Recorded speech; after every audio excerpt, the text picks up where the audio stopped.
So, Julia, let's begin with your journey. What triggered your journey to Islam? Assalamu alaikum. It's a pleasure to meet you. There are many things that triggered my journey. I was a soul searcher since I was a kid. First, I became Buddhist after being a Christian. Where did you grow up? I grew up in France, in Nantes, and I was very spiritual at a very young age. I wanted to become a priest. Then I was not satisfied with Catholicism, so my mother, she knew I needed some spiritual food, spiritual elements in my life, so she guided me to Buddhism. Then I had the chance to travel around the world in more than 50 countries, and ultimately, I mean, Islam was the last thing I wanted, but I was... your mother advised you to look into Buddhism. Yes. So she wasn't a practicing Catholic? No, in France, 70% of the people have become atheist or agnostic, so the generation of my mother abandoned Catholicism for many reasons.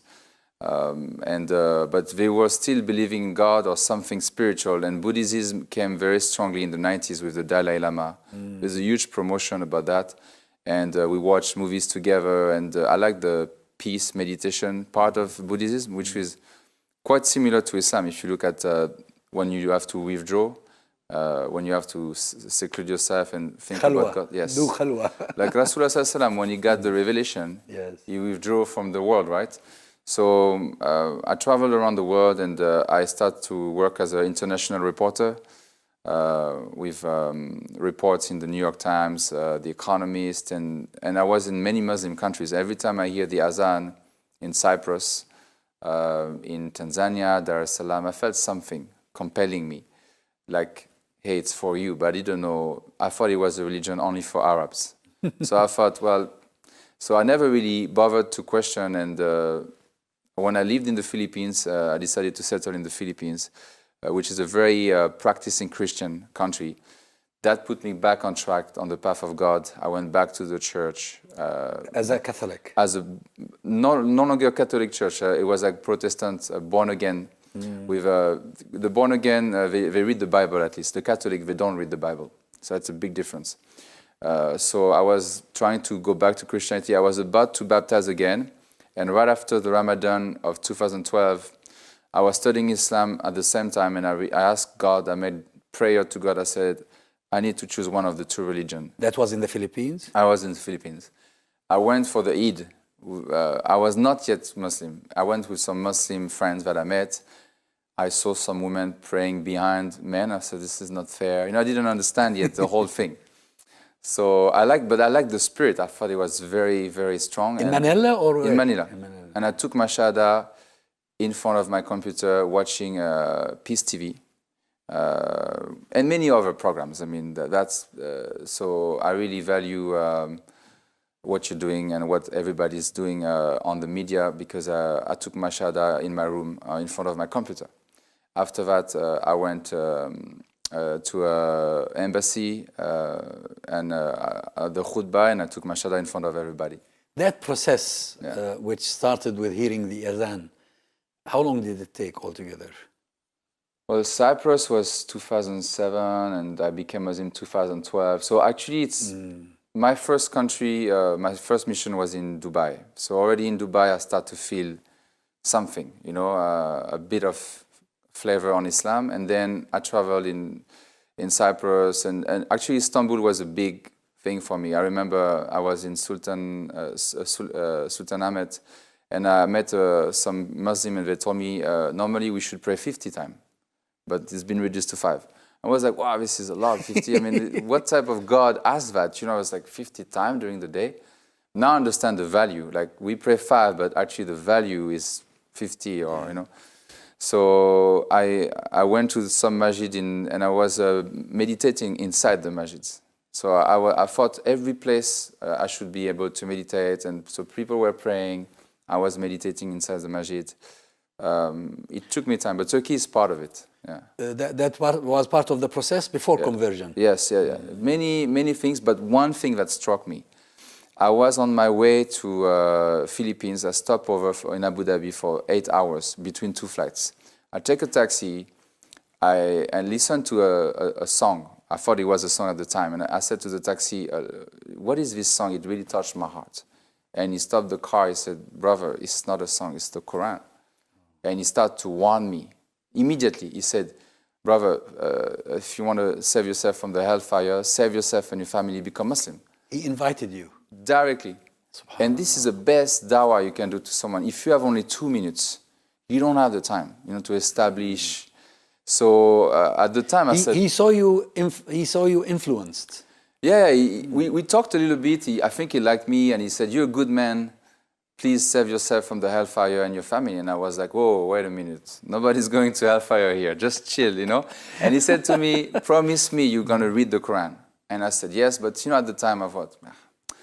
And I told him at the time I was kind of this new age thinking guy, like God is too big for one religion, So God cannot choose only one religion. All religions are good. It's different way of understanding. So I told him, promise me you're going to check this website. Ultimately, a few years down the line, I read the Quran. I became Muslim. But this is a big. That was the biggest story. I think it's this man. He was, I think, Pakistani.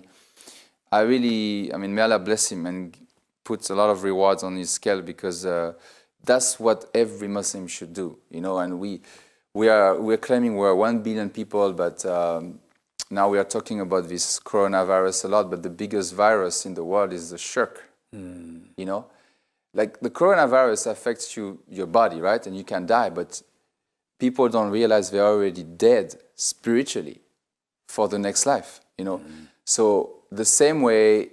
Sorry, I'm just jumping over the wagon because time is short. But the message I want to send to people is like, if you have urgency for stopping this virus, what about us people, non-Muslim? We have 5 billion on our way to die. They need to be rescued. Yes, and this is a much bigger priority. The only thing is, yes, it's not because we don't see the hellfire, we don't see the day of judgment, but why the Muslim, we are not taking the same, if not bigger, aggressive approach to this massive problem that at least the people should be aware. You see, now all over the world, people are aware there's a corona. We have to be careful.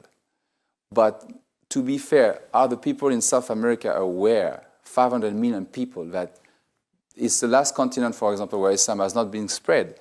They should be aware of the consequence, like this Pakistani told me. He warned me, and this is the thing that we have to show Allah, we are sincere about that work, Now, after the conversion, from what you told me about your mother and your family, probably didn't make much difference to them, or did it?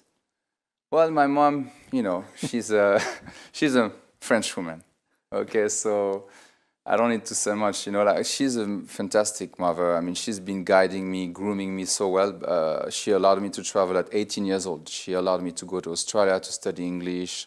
But of course, when I told her that, she immediately told me, that's the worst thing you can tell me. So she didn't mind you being a Buddhist? No. But not a Muslim? No. But she said to me, because she has a feminist view, the West has been selling to the people that, to us, that Islam is oppressive toward women, when actually we know Islam is liberating women. Before Islam, women were treating like nothing. So Islam is the religion of dignity for women. That's why 70% of converts are women. But of course she didn't see it that way, but she was of understanding, but things starting to go very wrong with my family, with Charlie Hebdo, and all these attacks that happened in France. Sad, and I always say, we got a few 9/11s in our country. People don't realize, we got attacked constantly. But I don't know who. Honestly, for me, it doesn't matter anymore. The damage has been done. And for 1 year, I didn't talk to my mother. We had some issues. Now things are better, alhamdulillah. But it's been very tough. I haven't been talking for my siblings for also a few years. So my family is now back on track with me, but I have to say that the ambience in France is very special. I always say it's very hostile, isn't it? It's very different from UK and USA. Like, if you think there's Islamophobia in those countries, wait for France. France is every day bombarding. There's no one day Islam is bashed in every media. You listen to the radio, you can't, in less than an hour, someone is going to bash Islam. So it's just insane. And even some scholars in France now are saying, even them, if they understand why people are becoming Islamophobe. Actually, they themselves could be scared of their own brothers. It comes to that level because of the bashing in the media, and that's why I'm also doing media myself, because the amount of nonsense that is perpetrated by people that pretend to have studied Islam and know about Islam is just crazy. They have basically a free license for bashing and lies. You know, is that what motivated you to do Freedom? Freedom, the film? Yes, because I realized the power. Like my mother at that time, she came with a documentary made by two French guys who went around the world to find out about the truth, and I realized that it's powerful. And so we came up with this concept of 50 converts from 25 countries in 15 languages to explain that what is the definition of freedom? You know, because the West is claiming to be freedom, free world, the freedom fighter, but in reality, Rasulullah sallam is the one who brought freedom to mankind, because the mission of Islam is to liberate mankind from the oppression of other men to the worship of Allah. It's when you worship Allah, then you're only free from your desires, from all these things. So since I became Muslim, I can truly say I'm free now. But the freedom is always ongoing, you know. There's always other things that make you captives. But the non-Muslim are not aware that actually they are enslaved by their desires. Now, it sounds a big project. I mean, 50 individuals, 50 converts from 50 different countries, 50 different languages. Yes. 25 countries, 15 languages. So we just finished a tour, a world screening tour. It started in South Africa because of Freedom Day. They had a big day about freedom, and we started 2 years ago. We just finished the tour in New Zealand. We went to Christchurch, where the attack happened. We screened the film to 200 non-Muslim people in Christchurch. They love it. We had one shahada in Dunedin, where the murderer was practicing, you know, his terrible attack. So we just finished the tour, and now we want to share it to the world, because we made a lot of surveys, and we got a scoring of 8.5 out of 10 from the Muslim, 8 out of 10 from the non-Muslims. You know, so it's been certified. It's impressive, huh? Even Christian missionaries from France contacted me. They watched the film in South Africa. They tried to convert me back to Christianity after watching our film Freedom, imagine. But even Christians respect our film, because they understand that it's not a propaganda. We became Muslim out of our own will. And it's just our story. It's not scripted, you know. We asked 10 questions to everybody, the same question, and here you go. And when we just took the best part, but there's no script, and that's why it's very sincere, ikhlas. And that's why our company is called Halis Media, you know. It's pure, it's true, you know.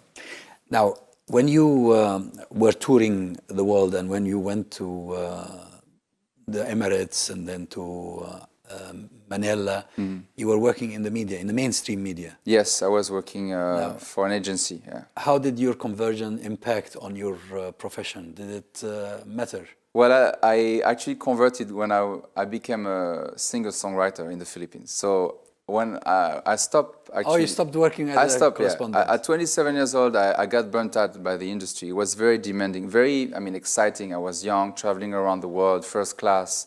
But at 27 years old, I had enough money to stop for 1 year. I did a sabbatical year. I went on the Way of James. It's a pilgrim, you know, famous pilgrim. Paulo Coelho wrote about it. The Pope. The Christians have two pilgrims, Rome and Way of James, which is in Spain, Santiago de Compostela, they call it. So I walk 1,000 kilometers. On foot? On foot, for 30 days, with my guitar. Singing song about God, asking God to guide me. So I was literally, physically searching for God. I was walking between 30 to 50 kilometers a day. And, you know, walking brings confidence, and also it's a way we used to do Hajj, right? Yes. So I did my Christian Hajj. which is not in the scriptures, by the way. It's something they made up after because they said one of the apostles' body has been found under the church in Spain. And where do you start from? You started from... You can start from Russia. You can start from wherever. Anywhere. Yeah. In order to be qualified to be a pilgrim, you have to start at least, I think, 150 kilometers before. 150 kilometers. Yeah, something like this. But I started at the border of France, so it's 1,000 kilometers. I did that in 30 days. And that was a tremendous experience. And so my That was search, before you went to Manila. That was before I decided to become a singer-songwriter, because I needed some trust. It was something I've never done. I took classes of singing. Actually, I use my songwriting, and I know Arabs love poetry, and I'm a poet myself. I write songs. They love songs too. Correct. So, I asked God in one of my songs called "Free to Love." I asked God, "Oh God, please send me your light to be free." I was not Muslim at the time, Nur. So I was asking Allah to. I knew as a non-Muslim, I knew I was not on the haq. Every time I go to bed, I was like, okay, my life is good. You know, I'm enjoying my life, but I'm not upon the truth. There's something in my life that is missing. I didn't know it was Islam, obviously, at the time, but my songwriting was always spiritual. I wrote a song called "No More Divisions" between brothers of all nations. And sadly, when I became Muslim, I realized we are still divided. You know, and I'm working towards unity because I really believe right now, one of my dreams is to die and see the Ummah finally putting all things aside and we can focus on the bigger picture, you know. So I became a singer-songwriter and I had a lot of time in my hands. I was not working at the time. I was not living the rat race, as they say, 9 to 5. So I think that helped me to realize, oh, there's actually a problem. And something I want to mention is I also understood that Shaitan is real, you know, and I got scared because I thought I need protection. I never believe. I've always believed in God. You see, in the Christian faith, we believe Shaitan is like an angel. We believe like Shaitan is like a Santa Claus. It's something to scare the children. I didn't believe that actually Shaitan is a real entity and it's coming after me, after everybody. So when I realized that, I thought I really need a religion who has a strong shield. What brought this idea to you? I mean, what Shaitan? Yes. So many things, so many triggers. But let's talk about what I know for sure is the music industry.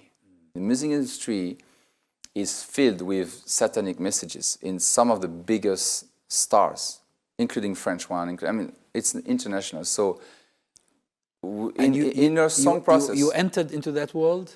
I was an independent artist. I've never got signed up, but when you sign, and even some artists said it on TV, it's not a conspiracy. They said I had to sign a deal with the devil in order for me to be where I am right now. So this is real, you know. So when I saw that, I said, oh, what this is scary. I realized actually some of the music videos done, there's a clear subliminal message in it that people cannot understand. But there's a deal. You know, ultimately is to get the masses hypnotized and indirectly worship the shaitan and all the things he wants to do. So all this thing about this concept, you're free, burn your life. You have only one life. You're free to do whatever you want. Where does this concept come from? We have to be very careful. So for me, my barometer is, of course, Allah. But I know Allah says in the Quran, you have one enemy. He's not mentioning anybody else than Shaitan. And this enemy is actually involved in every single industry. You just have to find out where he's hitting you. And this is something I think that is very lacking in our Ummah right now. We are not aware of that. We are not suspicious enough. We are too naive, you know. And the Shaitan, I mean, he works through corruptions, he works through deception, he's using men, other men, to drag us. There are unlimited manifestations of the Shaitan. Yes, correct. So now, after conversion, what sort of challenges met you? Was it really tough initially? Well, of course, you have to give up on... I was living with riba money. I invested my money in a scheme where I put all my saving, and some of my saving, most of my saving, and I was getting a monthly income. So for 1 year as a Muslim, I was living still every month, getting something, not working.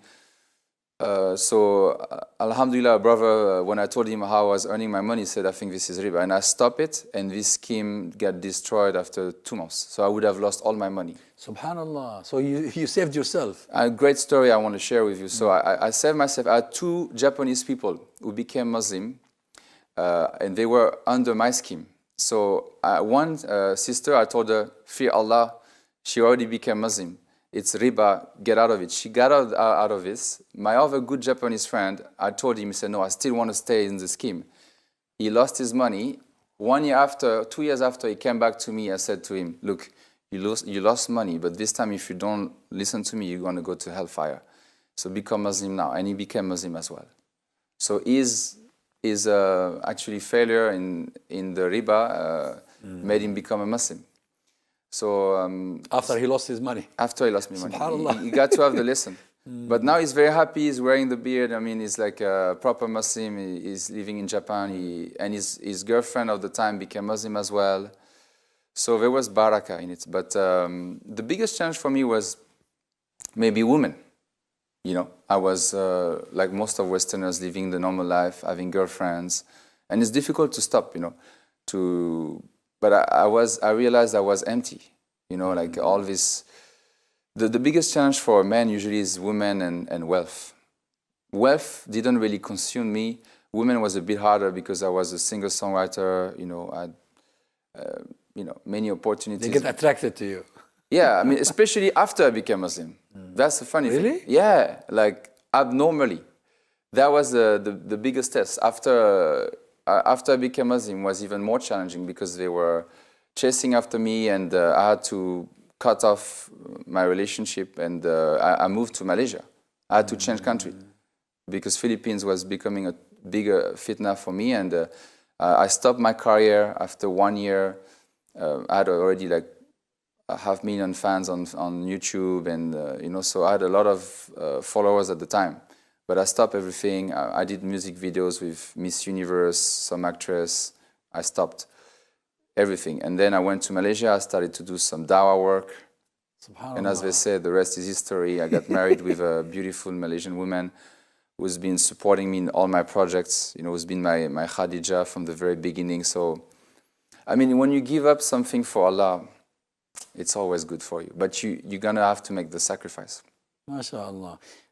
So initially you are being tested, inevitably. Yeah. It will have to happen anyway. This is like a rule. Allah tells us in the Quran, I will test you with fear, death, poverty. And so we know this life, I mean, beautiful khutbah before I left to Malaysia last Friday, he was telling us, if you think this life is going to be easy, Jannah is the place. But this life is going to be a life of tribulations, and he was, of course, again referring to the corona. And there's always a bigger plan of Allah. Like this, what we see in front looks really bad.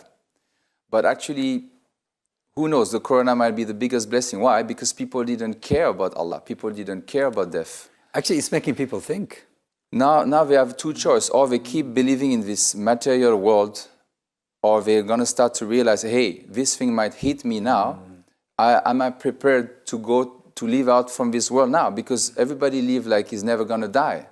Yeah. So sure. I always try Although death is every day, is a daily phenomenon. Yes, but we put the cemeteries far away. Like I know in the Arab world you still have this tradition, but in the West, I mean, it's like very far away from the cities, and we don't visit the death anymore.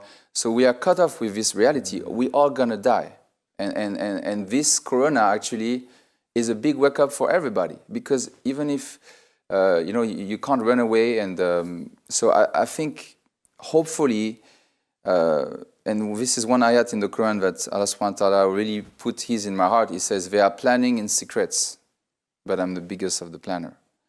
So whatever happened, whatever happened, whoever or whatever happened from the source of this disease, I really trust Allah that ultimately He's going to have the last word, and ultimately He's going to save millions of lives. As I said at the beginning of the interview, for me, my biggest concern is One of my best friends lost his friend in Abu Dhabi 2 months ago, and he died of heart attack at 40 years old. Wow. And I was about to show him freedom. I was in Abu Dhabi 3 days after. For me, this is more dramatic. We don't understand, like, when we talk about human crisis, the biggest human crisis is all these millions of people who die every day without La ilaha illallah Muhammad Rasulullah, without even being introduced to Islam. And the Ummah is not rushing. You know, we focus, for me, like from what you do, like what everybody is doing in media, that should be the priority. Get the message across before people pass away. Because what happened after, like what's going to happen to my family?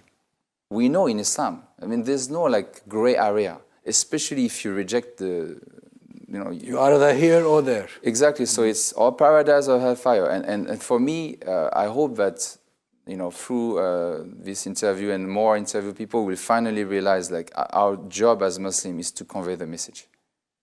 Do you see the phenomenon of conversion on the rise? Can you sense it? Can you feel it? Yeah, it's happening all over the world, but it's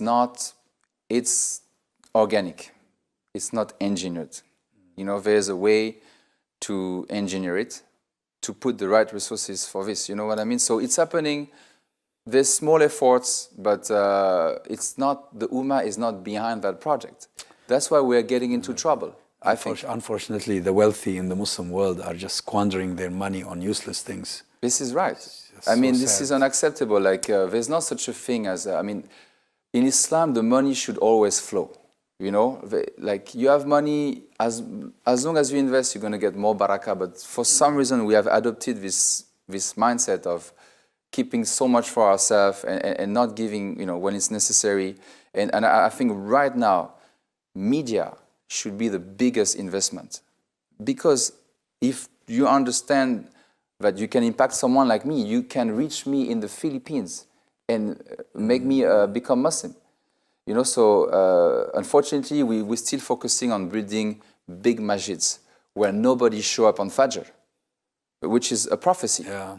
Look, and so why? Because it's there. Media, people cannot see. For example, me, I made a film. Maybe like 200 people became Muslim already because of my film. But you and I will never know. Or maybe after this interview, do you have any way to measure who can be impacted, you know? So of course you can see the numbers, but the true impact, Allah only knows. Yeah, true. So it's so important to support what you're doing, and because people need to get the word across and invest in the right. We must have priorities, you know. Well, Julian, thank you very much. It's been really a great pleasure talking to you. Pleasure is mine. Take care. Assalamu alaikum. Alaikum salam.